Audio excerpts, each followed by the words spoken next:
Hello and welcome to the Falcon Footy podcast. I'm your host, Clarky. I'm Cassie. And I'm Jess. No Chris this week, but we do have the cursed one, Cass, joining us to talk about let's say share a warning about crowing early, maybe on the other side of this music.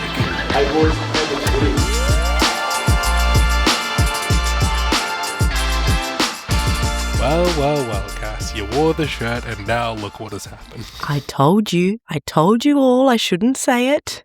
What did I do? Put the t-shirt on. Yeah, is the t-shirt now burned? It's funny, I just came back to this chair to record for this week and the shirt is sitting on the chair from last week. Once I finished recording, I was like, take the shirt off and go to bed. Is it Psycho? The music plays when the shower scene. Yeah. zoomed into the flag mantle shirt. Listeners who may not, hey, maybe this is your first episode, in which case, weird place to start, but thank you. Cass last week, known superstitious Fremantle fan, wore a flag mantle shirt to the recording because she wasn't allowed to say it verbally, and turns out she's not allowed to say it on a t-shirt either. My mum messaged me during the game, are you wearing the t-shirt? Take it off. And I was like, no, I'm wearing the same Murphy Reid t-shirt I've worn every game this season.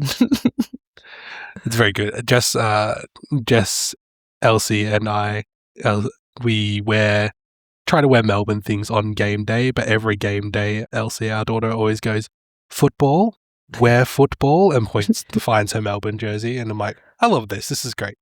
I was like, of course. I was like, he needs more, baby needs more Freo stuff, but he's so little, like he'll grow out of it so quickly. So he wears a Fremantle bib because nice. That's a good idea. fits around his neck and he can wear it for another year until we bought a size 2. Yeah, we bought a size 2 before she was even born because I was like, she'll grow into it and it'll be fine. And now we're getting to that really sad point where it's almost too small for her. And we're like, oh my God, we bought this before you were even on this earth. Yeah, 2 years seems like a really long time. Yeah. And now it's not. I've got some stuff that's like I've got some babies, those real baby little onesies that we got last year that he's already grown out of. And then I've got like a hat and some socks for when he's a bit bigger that a friend of the pod, Anna, bought him. But yeah, there's none kind of in between stuff. But I'm happy just. They're too expensive. I don't want to jinx it. Yeah, I don't want to jinx it. I went back to see. I already jinxed it this week. Well, yeah, too little, too late. I think. But I thought that kids' football stuff would be cheaper because it's for kids. But I went back to get her a bigger size in the long sleeve jersey, and it's still like $60 or something. And I was like, she might only wear this for a year. That's ridiculous.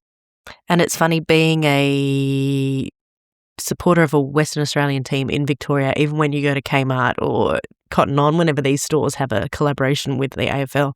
My team's not here in Victoria. Yeah, who cares? Who's Freo? Don't have an AFL store near you because there's like 4 of them. There is actually, that is the good thing about a West Australian team. My team's things at the AFL store are always discounted if I do get there. Yeah. Well, Cass, we'll give you a bit of a reprieve before we talk about the Giants and Fremantle game because the Clark household has been taken over by World Cup fever. Oh. Are you watching the Cup, Cass? If it's on, I watch it. If there's penalties and things, I get into them. Being Italian, my dad loves soccer. There's been soccer on in our house. It was on our house all our whole lives, and we always went to watch him play. And it got to the point where I just kind of was like, ugh, again. And, the EPL was just always on and be like, ugh, again. Have I told this story already? Okay. No, it feels like you're telling the story of my own childhood. But even to the point where, like, Dad would be up watching it late at night, either the EPL or the Italian League, whatever that one's called, watching Napoli play. And if I couldn't sleep, I would go out on the couch and the sound of the crowd and the commentators, that kind of droning sound would put me to sleep. So now when it's on, I kind of get that same like, yum, yum, yum, yum, yum. You know what? Jess and I said the same thing the other day actually about the World Cup, but just about sports in general. Fantastic like white noise for just sleeping. Like, I find AFL is the same. The crowd, and especially if they're doing chants, like it's real nice. It is. It's real good. I reckon if I was really struggling to sleep, I could put some soccer on. Has somebody capitalized on this yet as a product? Could we make this?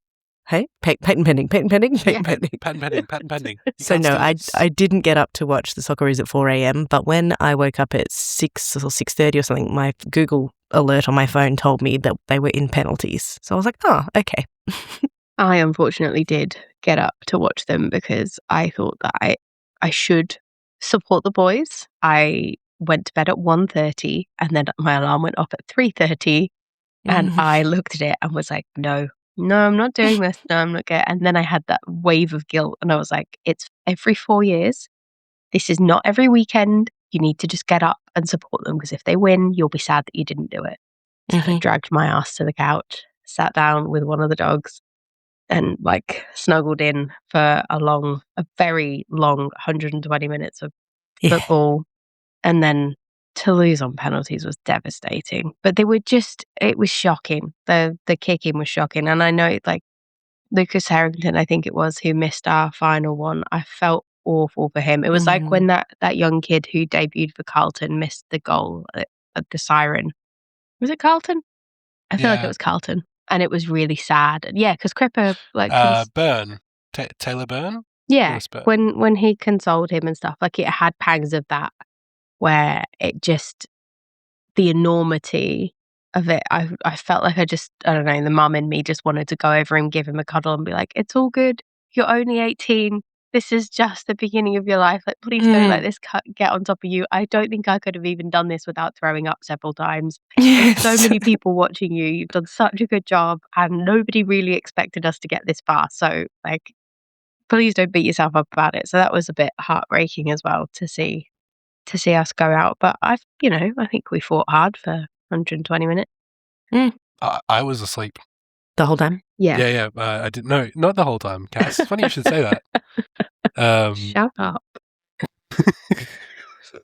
Our house is obviously filled with love, and the patriotism only comes from the person who was immigrated and is now a citizen, a dual citizen of both England and Australia. No, I stayed in bed and was blissfully dreaming at 4 a.m. when Jess got up. However, at one point, I was awoken from my slumber from the raven that calls, "Kick it, boys! What are you doing?" And it wasn't. What is that? Jess wasn't it wasn't shouting, but it was very loud, and I heard it, and I freaked out. We co-sleep with our daughter. I covered her, and I was like, "What is going on?" I'm like neck on a swivel. I'm like, "Where's that coming from? What's happening?" It took me a good minute or two to realize. I'm like, "Where's Jess?" Oh, okay, the door's open. I can see the glow of the TV from the lounge. I'm like, oh, God, all right, cool. And just went back to sleep. So my husband was like, he told me the night before, he's like, I'm not going to get up and watch it, but I'm not going to watch it live, but I'm not going to look at the scores and then I'll watch it when I wake up. He's like, so if you happen to get up and see the score, don't tell me. And I was like, yeah, no worries. Thinking I won't see the score. I'm not going to go looking for it. Yeah. And unless they win and it's all over social media, I'm not going to go looking for it. Little did I know my phone was just going to tell me. without me knowing. So I didn't tell him that I knew. But when the whistle blew at the 90 minutes, I was like, oh, we're going to penalties. And he's like, no, it's over, extra time. And I was like, oh, which made him go, she knows we're going to penalties. Oh. Not just that I didn't know. He's like, she knows we're going to penalties. And then the penalties started. And I was like, I'm going to go have a shower. And he was like, well, we must not win in penalties, otherwise she would have stayed and watched them. So he knew that we lost. No. I was like, but I really needed a shower. It's funny that he misplaces your very genuine apathy that also for dead giveaway. Yeah. Otherwise she would have said, well, he's like, you watched the Germany penalties with me and you didn't watch Australia. I do really love the knockout rounds, particularly because I find them more interesting than the group stages, because when people start going home, that's when I'm like, everything's on the line here. I find myself rooting for countries that I haven't even thought about. When was the last time I genuinely thought about Austria? Or Ecuador. Yeah. There was a game on the other day and it was quite interesting because one staff member was watching on his phone. The other one was watching on his phone, but his phone was in portrait, but the little screen was in landscape and he couldn't figure it, it wouldn't turn to landscape. No. So he's watching this tiny, tiny little thing. Another guy was watching on his iPad, another guy was watching on his computer. And I was like, why don't the four of you just go to the pub next door and stop pretending that you're working and just go watch the game? Just go book a meeting room, brothers. There's a TV right there.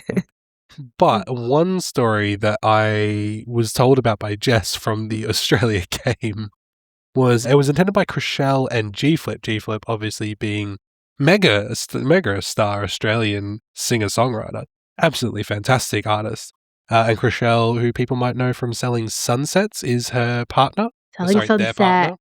Stop adding the S on it. My God. They're not selling all of the sunsets. Just one sunset. Well, it's multiple houses. Why would it only be one sunset? Because it's Sunset Boulevard. It's the place. Jess never explained that to me. You've really tapped into my special interest here, which is reality TV. So ping! And apologies for previously misgendering G-Flip, who is non-binary. Very, very much not my intention. Jess, can you tell me the story of what happened from their attendance at the World Cup? Oh, I love them. So every time I see a story from Chriselle on Instagram, I'm like, oh, what's she doing now? Because I've got that like real, I guess, that voyeuristic thing of like, how do you live? I've seen the houses you sell. I know how much money you've got. Like, what are you doing every day? Like, what's your life like? And then because she fell in love with G and they got married and stuff, I'm like, wow, like, I don't know. I'm just all in on it. Anyway, of course they went to the game because they're in America. And Chriselle's all dressed up and G's just looking normal, like a proper, just an Aussie fan. And Chriselle's got this Valentino bag that she takes with her to the stadium. And she posted the reel on her story after, obviously, because they wouldn't let her in with it. It was tiny. It was the size of like an A4 piece of paper, probably smaller, this Valentino bag with like a chain strap. And apparently they wouldn't let her in. They obviously didn't come in a car. So G hid the bag under a dumpster in the car park. Like a proper big, like metal, dirty, like real. That's so Australian. Yeah. I'll just put this here and get it when I come back. The gap underneath it was probably about an inch, maybe an inch and a half. It was minuscule. And Chriselle's posted this video and she was like, they wouldn't let me in with my bag. So we're hiding my bag underneath this dumpster. And it's a Valentino bag. And I've had it for years and I really hope nobody steals it. But I'm obviously posting this afterwards so that nobody goes and gets it while I'm in the game. And then she videos her like pulling the bag out and she's like, oh, it's still there. It's still there. And G pulls the bag out from under it. And the force that she pulls it out underneath this dumpster and you hear it like scrape all along the gravel. And I'm like, oh my God, that bag's probably worth more than my car. And she just scraped it all along the floor. And she's like, yeah, I got my bag back. It's so good. I'm like, you guys are fucking crazy. This is ridiculous. It reminds me of like anytime you're out drinking with an Australian and they're like got a, pre-drinking before you go into a venue and they've got like half a drink still and you're like, I'll leave this by this lamppost and maybe it'll be here when I come out of the venue. And sometimes it is and you're like, hey, well, my drink's still here.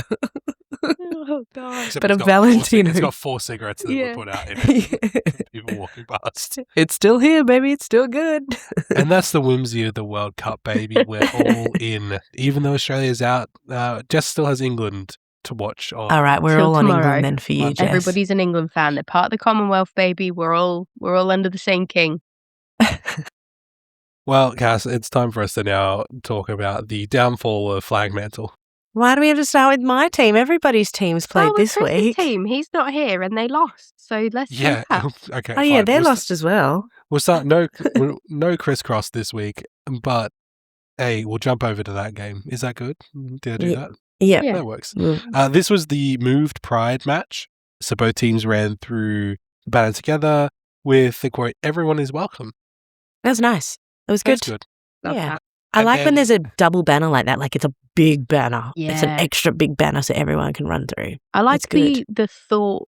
I always try and envision them like working together, like some kind of movie where, the two bad guys have to work together or whatever, and they're like, oh, we hate each other usually, but this is one day of the year that we all come together and do something good. And they're, peeling sticky tape, like wrapping and all their crepe paper. Yeah, like getting it all out. And the Bulldogs making sure that it was just enough blue on there so that they were represented with the red and the white. I love it. And they did rainbows on the 50 arcs, which I didn't notice until they zoomed in for a tackle. And I was like, oh, Yeah, I the had that little moment as well. I was like, details. I was like, oh, that's cute. that's That's a nice nice. touch. We And have this yes, it- every round, or does it not get special if we do it every round?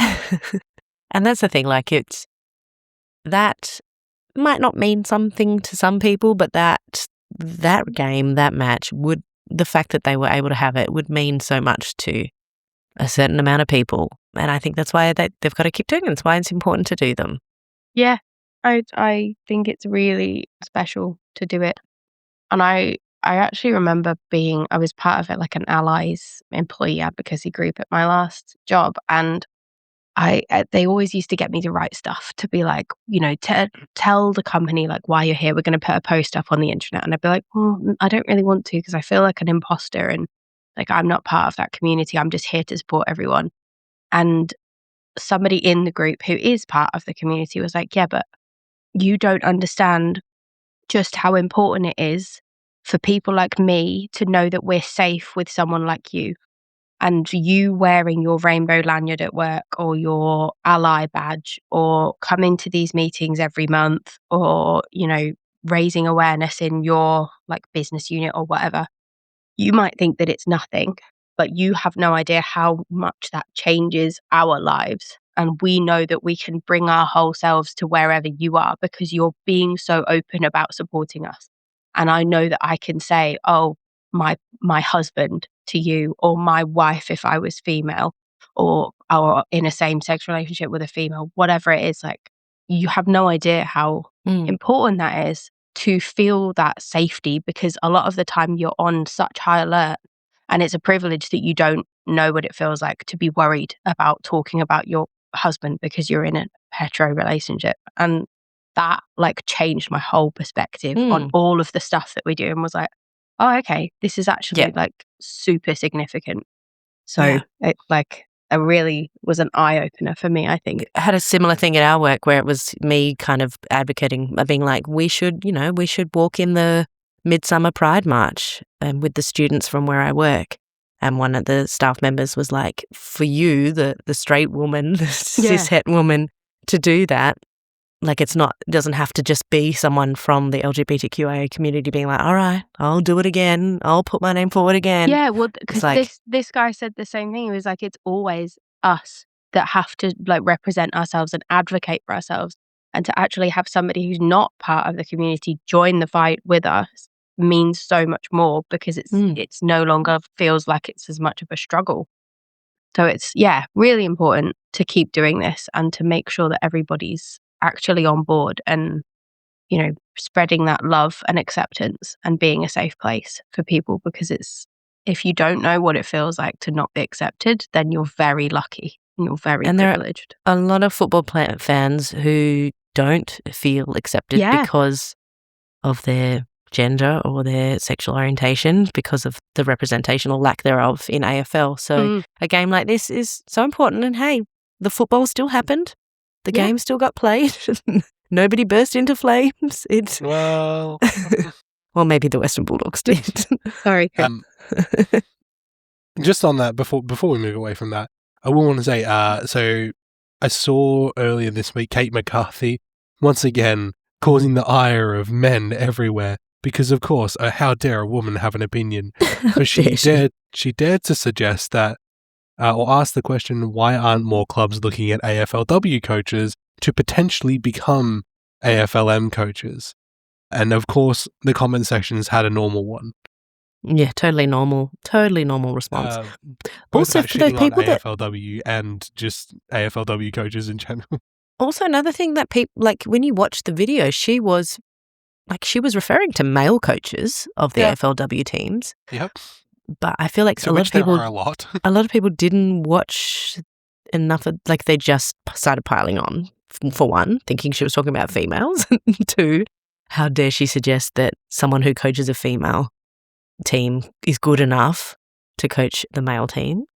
And then saying that she was saying that assistant coaches weren't good enough, like the different levels. Yes, I get that, but like, she didn't. Like, they could exist without the other. She wasn't completely bad-mouthing one. She was just like, what about this? I don't understand why it's so controversial for anybody. Like, why would it matter what gender you are, what position you hold now? Like, if you're good enough to coach a team, then you're good enough. That's it. Like, what is wrong with people that they've got all these stupid prerequisites in their brain of going, oh, but no, you couldn't. The different levels. Can my son's coach from his juniors team be an option? Yeah, that's not what she said. Possibly. Yeah, it wasn't. Why not? Yeah, it wasn't helped by trash cunt rags like the Daily Mail putting misinformative headlines to drive engagement. Don't you just love the clickbait of it all? Yeah, and I think I speak for a lot of people when I say North Melbourne AFLM would kill to have Darren Crocker right now. Yeah. Because he has led the AFLW team to what, like 3 premierships? Yeah. And what's Alistair Clarkson doing?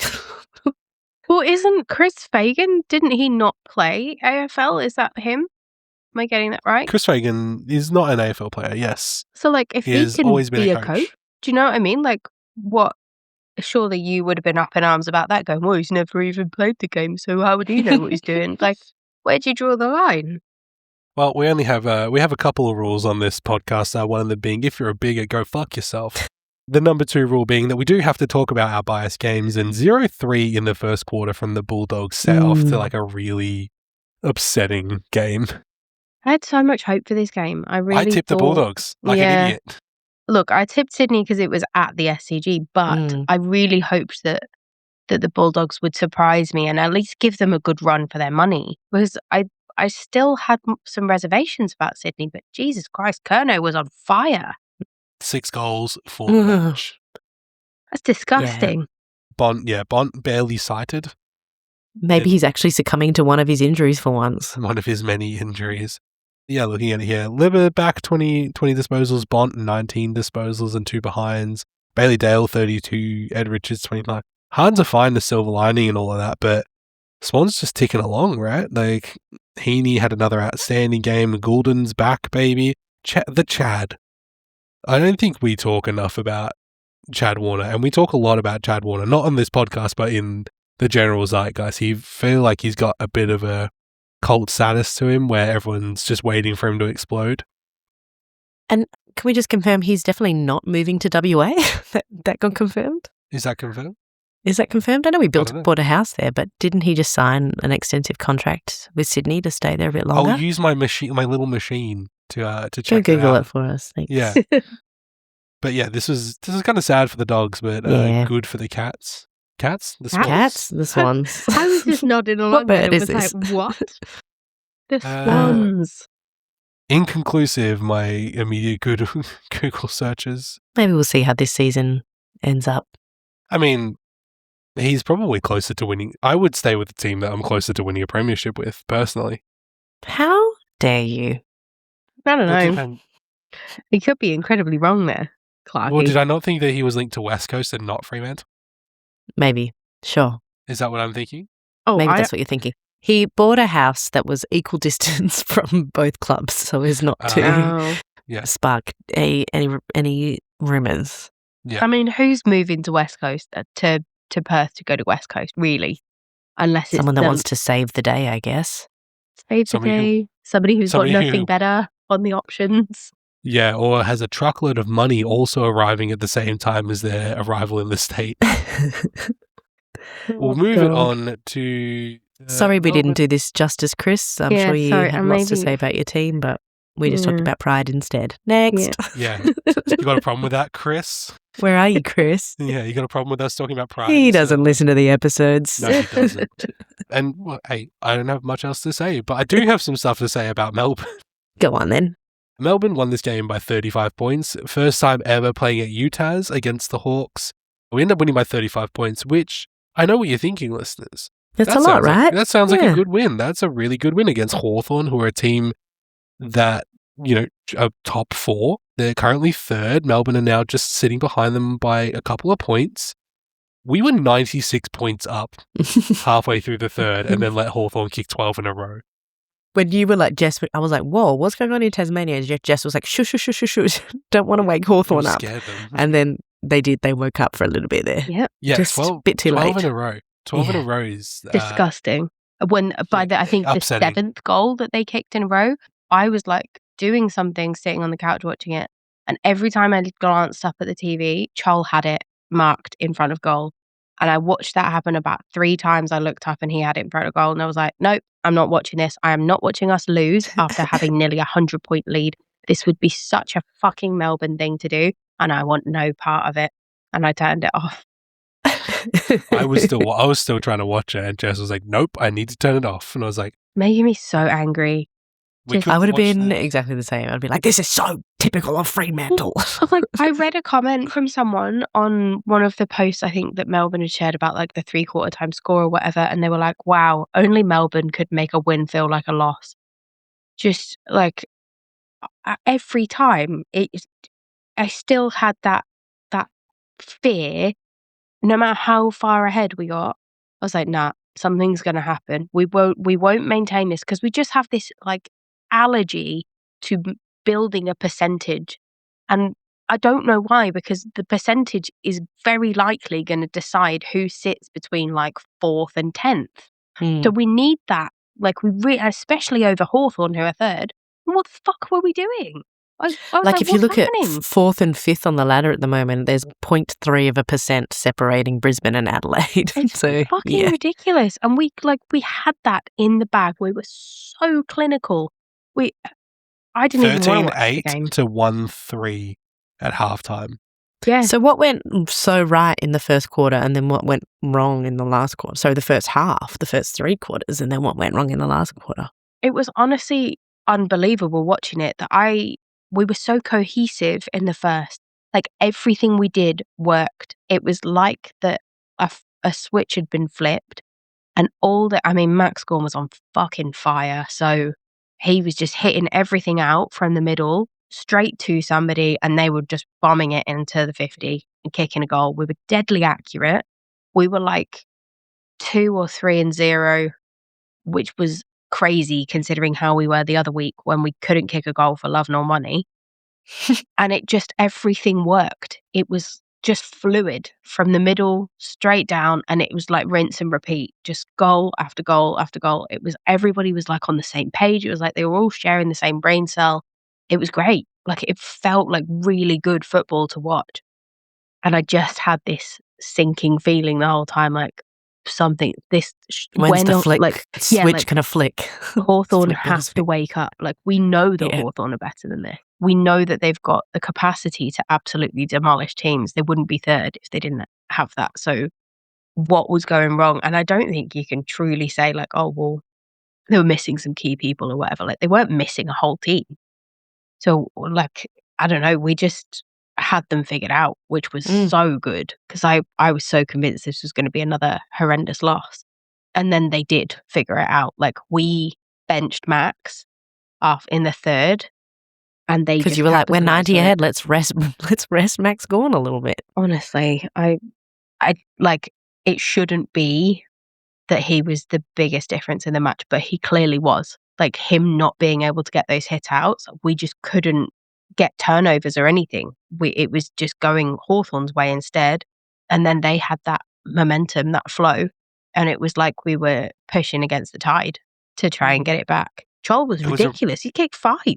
It was a roundabout, and this isn't to take away from Hawthorn's ability, because they absolutely did everything right in terms of punishing us, but it was around about the time I think Trent Rivers gave away a 50, which was, I'd say, like, it was there, but it probably could have been let go if the umpires wanted to. If they wanted to let it go, I don't think anyone would have batted 2 eyelids at it.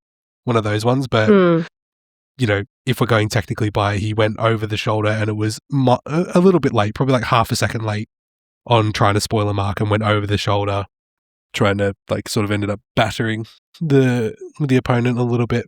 And that was kind of the turning point, I think, for me, where I was like, okay, like we're just going back to, we were just inefficient when we had the ball, and then we couldn't convert anything when we went forward, and then they were killing us on the turnover. And it made me realize something. UTAS, shit ground. Oh my God, like it looks like it was made of mud. Like the ground looked really like thick. Like that's Tasmania though, right? There's a lot of rain down there, and I haven't been. There's a lot of rain down there, and it's cold, and So I guess that's why Gets they need a everywhere. stadium with a roof. Well, I said as well, because I was worried, usually in Tassie, it's freaking windy and we always struggle and it's usually raining as well. So the fact that it was sunny was a good sign for us. I think that really helped us with managing the play. But then you looked at the state of all the players after they'd been tackled or whatever. They're covered in mud. It was like they were playing in a swamp.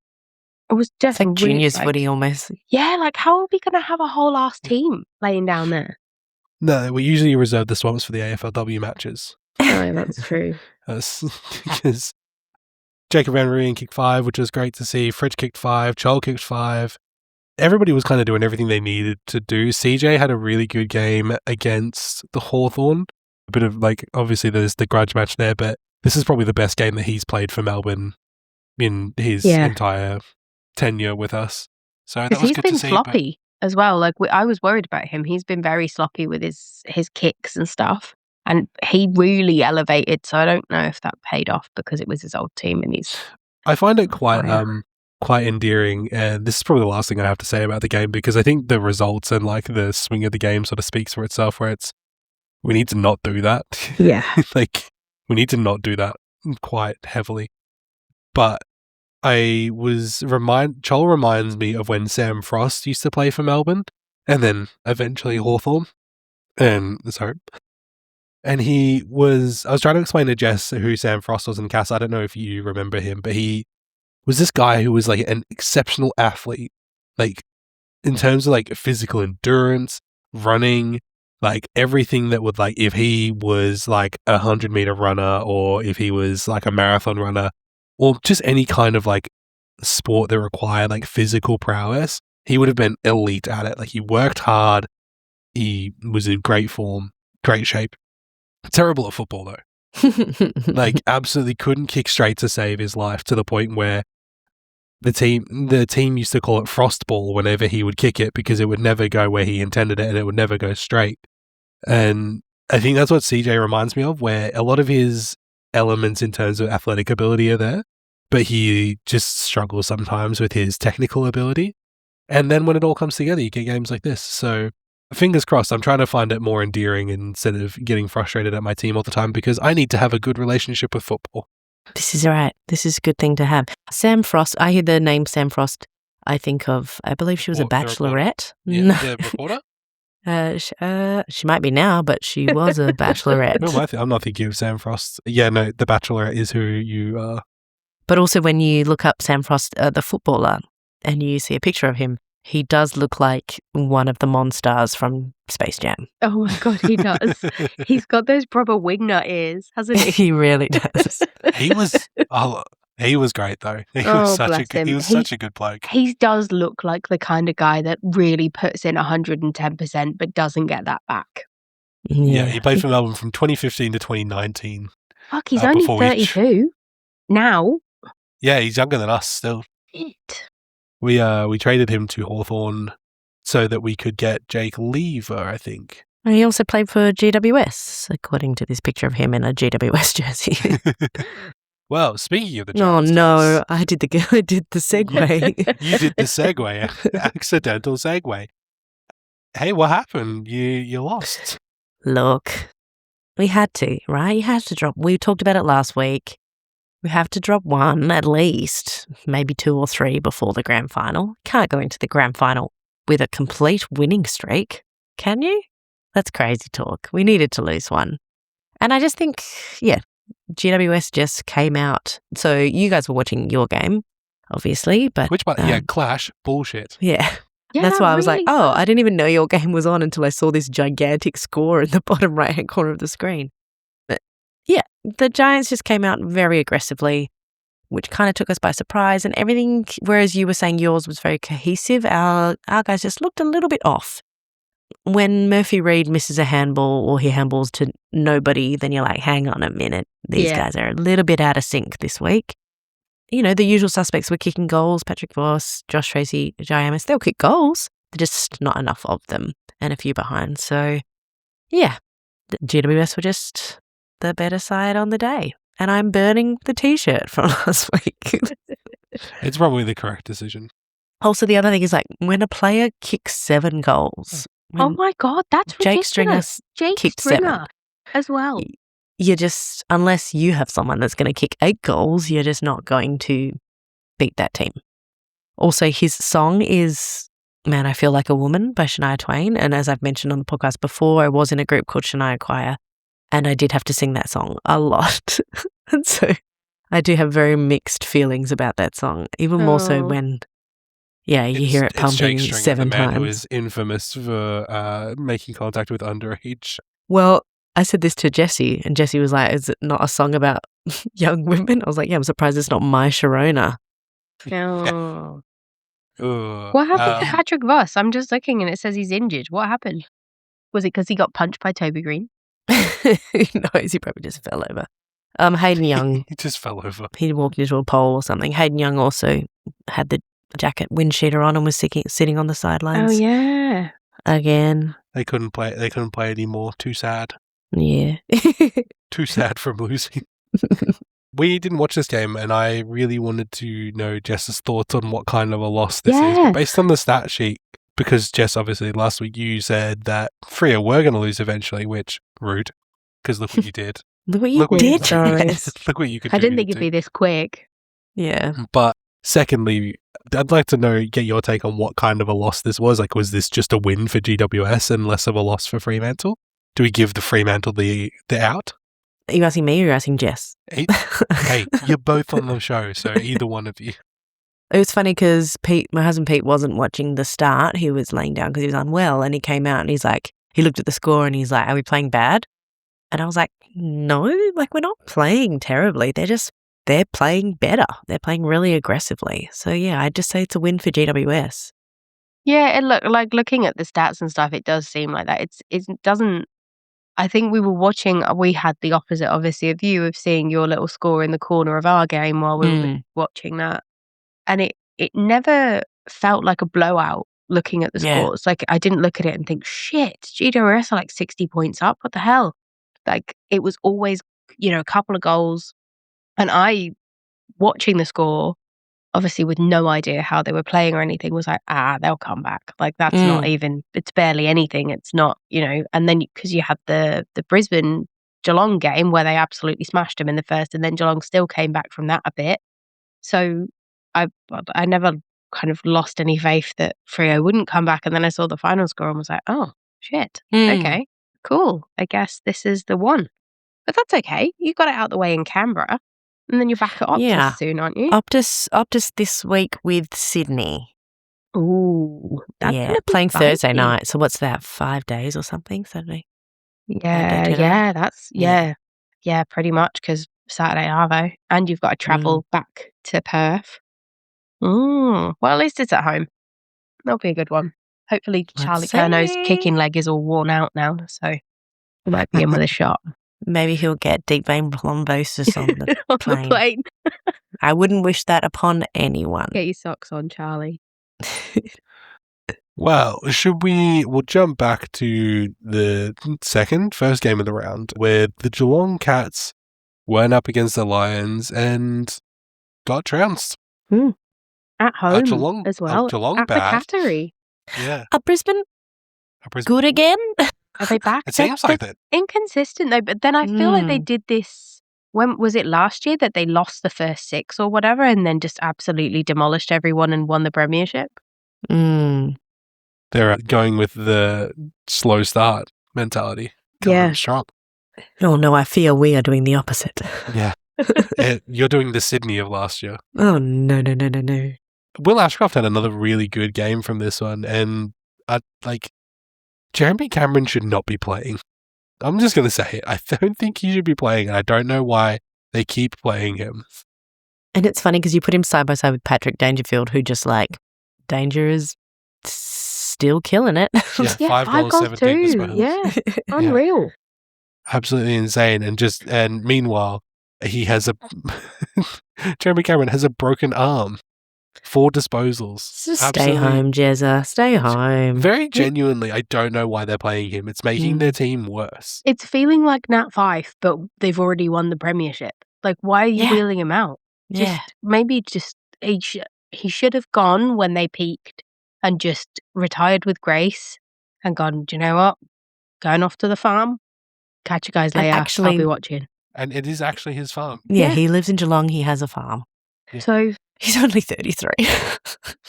I know I find this with Geelong particularly. I look at some of their players and I think, shit, you look so old. And I'm like, oh no, you're 3 years younger than me. Wow. Okay. Yeah. What do I look like then compared to you? I think Tom Stewart I always look at and think he's way older than he is. As a 34-year-old, I want to be taken to that farm that Jess has. You know, the one that we almost sent Libba to. The one where they just get to run around and live their life out there. Yeah, that's the one. Who was the one that upstate. I commented on our chat about, like, Connor McKenna? Me being McKenna, like, yeah. he looks, he's got his salt and pepper hair. And then I was like, how old's he? 30. We there was a post-game interview with Conor McKenna, and I forget that he is very Irish. Like, I obviously know that he's Irish, but he is very Irish. He's like, diddly-dee, diddly-dee. Irish, real Irish. I love Yeah. it. It feels like home. It's like, you're not from Ireland. No, but it's in my bones. It's in It's my from- genes. And there's he's from Irish the people in Isles. England everywhere. I love it. Do we think that Geelong can still make it from here? Sure, of course they will. But Of course they will. They're currently so consistent though. That's what I think. That's the really annoying part about them is that they're like a bad smell. You just can't seem to get rid of them. They're never down there in 15th on the ladder. They're always just hovering around finals, always sticking their nose in, and sometimes everything falls their way and they end up in the bloody grand final. And you're like, oh God, you again. Yeah, you can't have the team that they have with Bailey Smith and Dangerfield and Dempsey and like all these guys. Like, you can't have that team and not make finals. Yeah. That team has to make finals. they have won one of their last 5, but they have a really easy run home. Yeah, it'll be fine. Okay. Looking at it, that's very upsetting. They play North and Essendon on the run home, and Melbourne No, we're going to smash them. Don't you worry about that. We're going to smash and them. Richmond. Ugh. Wow, that's Ugh. despicable. And St Kilda Oh, at GMHBA. Oh, Okay. God. Oh, well. Okay. No, Pencil them you in know for what, I don't third have- then. Yeah, both these teams will be fine. But you know who's not fine? Ben Long, Braden Maynard, and the entirety of the Gold Coast Suns. Mm. Oh my God. What a fucking shit show. What an absolute shit show. Just take us through what the big incident from this game was, because you did all the research on this one. Full disclosure. Well, I didn't watch the game, so I was intrigued about what had happened because, as I put in the notes, it's not all of the Collingwood players, but it is always Collingwood. So what the fuck is going on at Collingwood? Like, why are we testosterone-fueled, violent men in one team together? What is happening over there with the culture and stuff that this is just acceptable behaviour? I needed to see what happened because part of me wanted to believe that Braden Maynard isn't the big thug that I think he is, especially after what he did to my boy Angus Brayshaw. I have a particular resentment for him already. So watch the clip and it looks like he goes for Humphrey. Ben Long comes in and smashes him in the ribs with his shoulder. And I think at that moment, the nation collectively cheered. And then you could see it in his eyes that he was like a dog that had been kicked and was just not going to let go.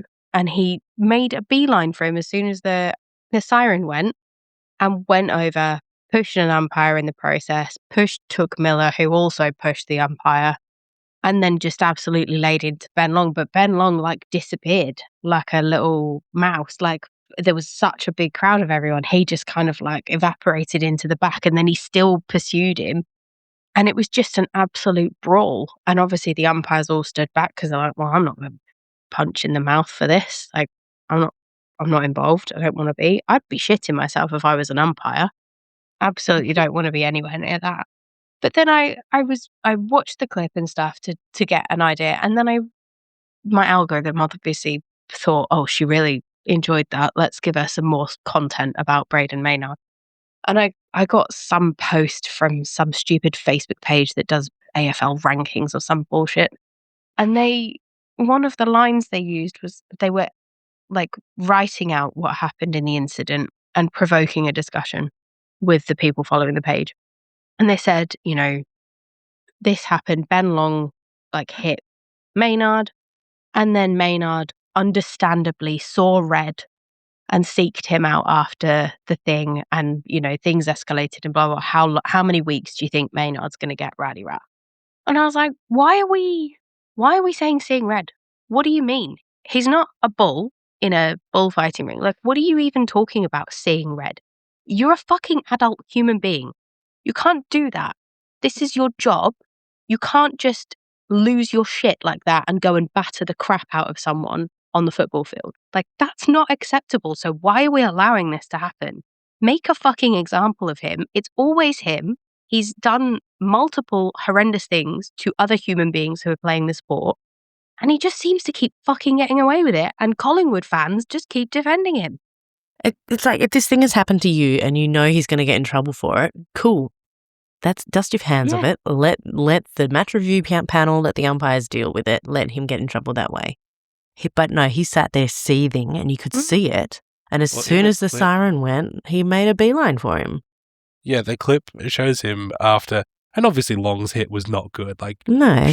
Shit behaviour from Ben Long, because there's just no need for that, especially on a player whose back is turned. There's no need to use that kind of force, no matter who the player is or how annoyed you are, because we've had so many serious injuries in this game from stupid hits like that. Yeah, I'm not condoning it. I do completely get what you're saying. There's no room for violence. Stop that. That's fine. No, but if he was coming for one of my players like that, because of who he is, I would also be jumping in to defend, because he's ruthless. He would have done some damage to Humphrey if he'd been let go on the first time. That's the level we're talking about, though, with Braden Maynard. He's ridiculous. Look, I mean, you're entitled. I think it's we can't condone the action, and also we can't demonstrate the action, but then also go oh, but Maynard deserved it a little bit. And it's that may be true, and I do agree. I do agree, but I think, Ben Long has been given a 2-week suspension for that. And good. He should. Yeah, he deserves that. Probably shouldn't do it. I get what you're saying, Jess, because you're speaking from a place of heart. But yeah, it's very funny. There's been a total of about 40 grand worth of fines handed out for that brawl. Yeah, they were talking about it. The commentary was all around that. They've released the match review stuff from round 17, and there is 1, 2, 3, 4, 5, 6, 7, 8, 9, 10, 11, 12, 13, 14, 15, 16, 17, 18, 19, 20, 21, 22, 23 fines that have been handed out. Crazy. The two highest were $5,000 fines to Took Miller and Braden Maynard for other misconduct, and that was when they touched the umpire. Oh, that'll do it. And I think that's wild, considering Toby Green got 6 weeks for shoulder bumping an umpire. Not super hard, but I would almost argue that shoving an umpire into or around a fight that's going on, more dangerous. Yeah. Probably worth more than a fine. The fact that he did it as a byproduct of his intent to go and get Ben Long. He literally didn't give a shit enough that he couldn't miss touching the umpire. He just was pushing people out of the way to get to him so that he could do him some harm. I don't get how that just goes, and that's fine.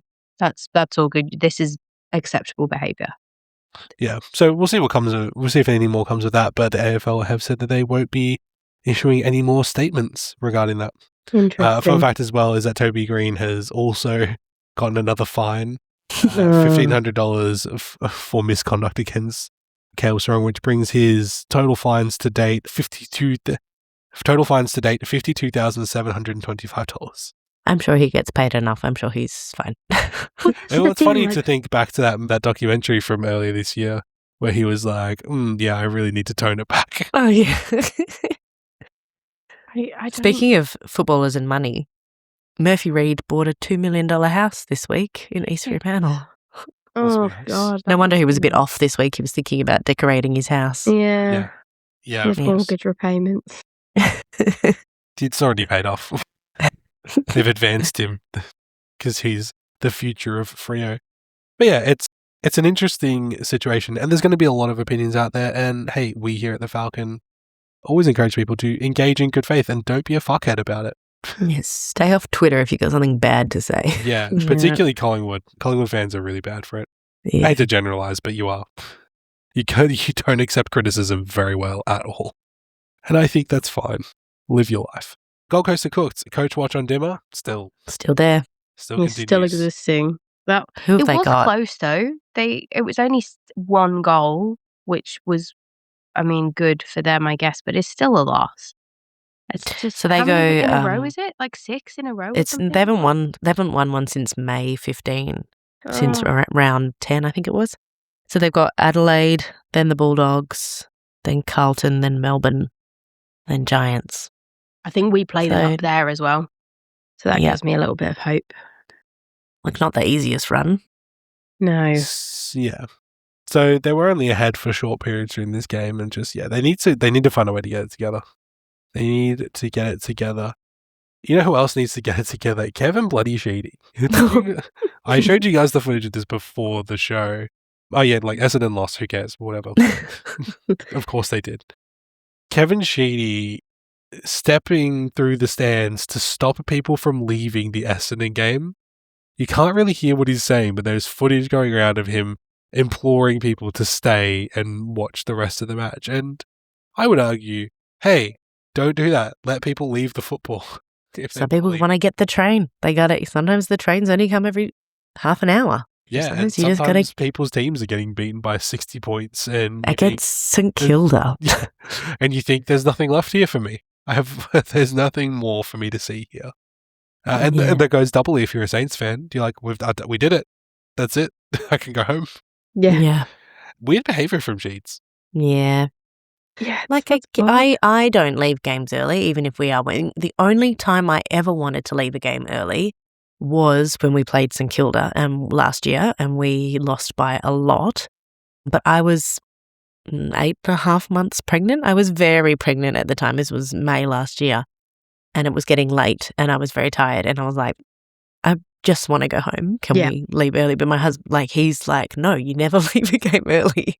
And I was like, I am almost 9 months pregnant. Let's get the fuck out of here.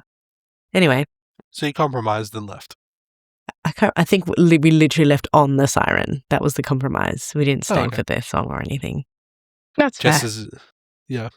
Jess doesn't mind leaving early if we're getting trounced, and I'm one to agree. But when you follow a team like ours, you just don't know.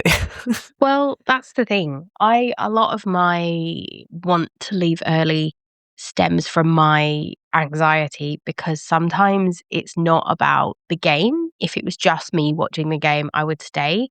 I am very heavily impacted by the people around me. And there was a Brisbane game that we played where we were sat quite near the front, and there was a lot of Brisbane people near us, even though we were near our goals, cheer squad and goals. And the Brisbane people were so outspoken and obnoxious and pointing at people wearing Melbourne tops and having a crack at them and stuff. And that sent my anxiety into overdrive. And I ended up having a panic attack as we were leaving and just going, I just need to go to the car. I don't care what happens. We ended up winning. And I think I remember being in the That lift was the going Jake down Melksham to after the siren. the... I was at that game. And we were in the lift going down to the car park, and Josh was watching on his phone, and he was like, oh my God, we've just kicked it. We've just won. And I was like, oh. And I felt guilty because I was like, well, we could have been there to celebrate all of this. But I was so overwhelmed with anxiety because I just don't, I think I've got a lot of trauma because I did get beat up as a kid, as a teenager, by a group of horrible men, children, but teenage boys. So situations like that really trigger me. And I was like, no, I need to get out of here. So if I got stopped by old mate when I was leaving the match, I'd probably throw hands. I'd be like, get the fuck out of my way. I'm an adult. I paid to be here. It's none of your business. If I want to leave, you let me go. because you don't know. You would have punched Kevin Sheedy? Yeah. Actually, to be fair, before, when we were talking about this before off mic, you did ask, who is Kevin Sheedy? So Yeah. I wonder if you... It would have I just think been you some become old a man. national hero. if she threw hands with Kevin Sheedy. Yeah, I feel like it because Sheeds has gone weird the last little bit. This is very unhinged behaviour. Like, because you don't know why someone's leaving. They could have just got a phone call saying their husband's in hospital or their partner's something's happened or their kid's sick. Like, you can't be stopping people leaving the football. What are you doing? I like at concerts where artists call fans out for trying to beat the traffic. If you're paying like $200 for a concert ticket, not a chance. don't leave early. Well, Harry you know what Styles you're used to getting do it all the time. Like, you're paying to go to a concert. You know that. It's not, you might not lose. You're always winning. Yeah, You've you're gotta always be winning. I always think about I always see videos of people who go to, it's mostly like hip hop and rap concerts where they're like, oh, X person just didn't show up and the concert was meant to start 2 hours ago. And I'm like, is this real? Does this happen? I don't think I've ever been to a concert that has been so delayed. Nah, that's a bit like when your teacher doesn't show up when you're at school and you're all collectively going, how long do we have to stay here before we can just leave? 10 minutes? Is that the rule? 10-minute rule? The 10 minutes late, we just go? Not a chance I'd be waiting 2 hours for someone to rock up. Mm.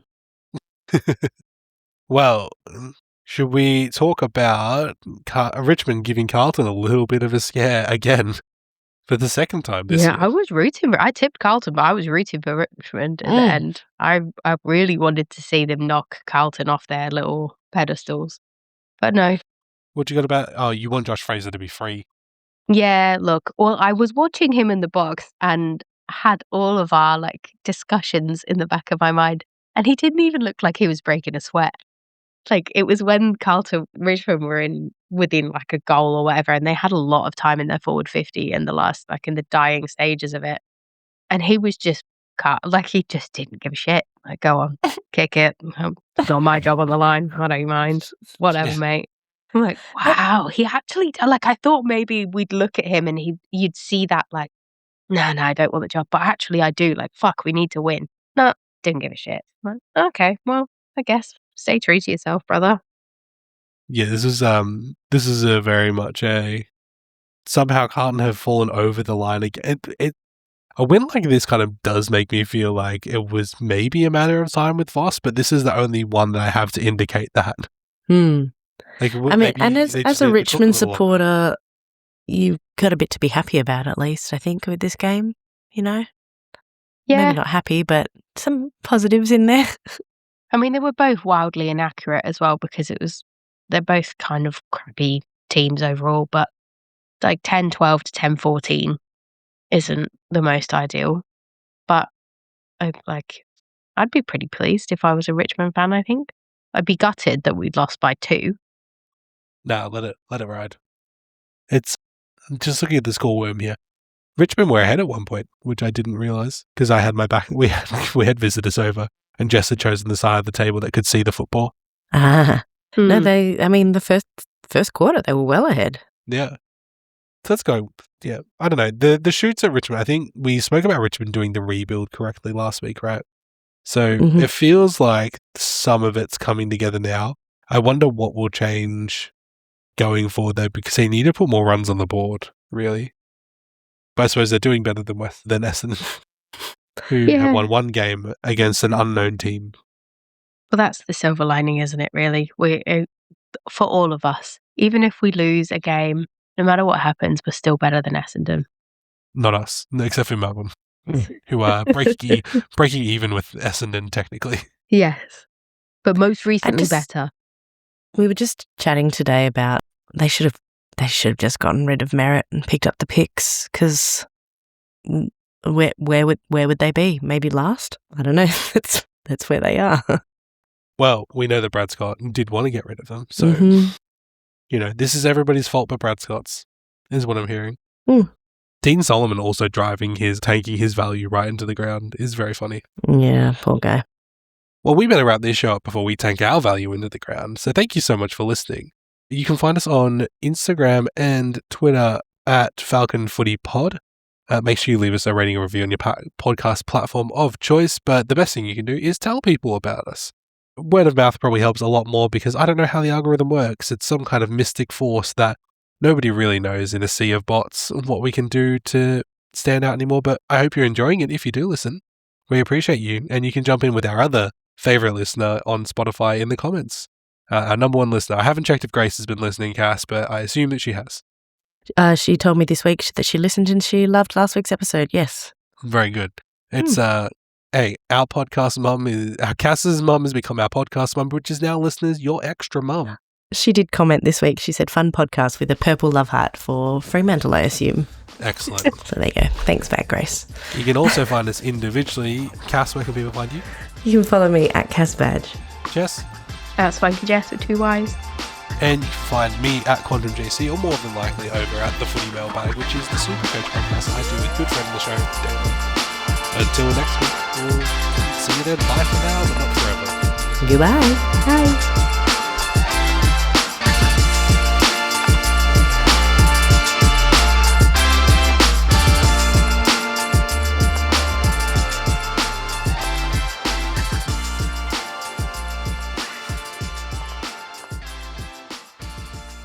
The entire team at the Falcon Footy Pod would like to acknowledge the traditional custodians and cultures of the lands and seas on which we live and record this podcast. We pay our respects to all First Nations peoples, elders and ancestors, and thank them for their continued connection and contribution to this country's national game.